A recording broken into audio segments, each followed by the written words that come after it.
savadlı adamla dərin təfəkkürü qarışdırmayın. Biz adamlara savad verə bilərik, amma onları dərin düşünən eləyə bilmərik. Bu təbiətəndir, Müşfiq bəy. Bu ümumiyyətlə bu işin spesifikası budur. Maarifçilik ümumiyyətlə fiyaskoya uğradı.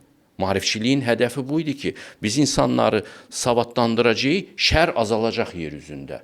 Qurt quzu ilə otlayacaq. Olmadı belə şey.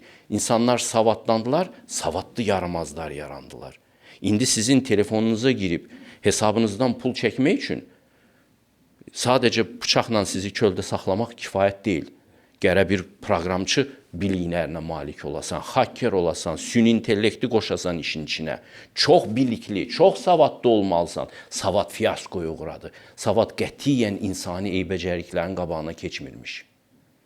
Başa düşürsünüz? Və savadlı adam, məlumatlı adamdır. O müdrik də deyil, o mənəvi də deyil. Təfəkkür isə həmişə orijinaldır, mənəvidir, xalqla çox güclü təsir imkanına malikdir. Dediyim kimi, hətta ola bilər ki, o təfəkkür hansısa bir periodda farsça danışmış olsun, Nizaminin misalındakı kimi. Amma o farsça yazmış Nizami Azərbaycan təfəkkürünü qidalandırır. Dil sadəcə vasitə olub. Bəli.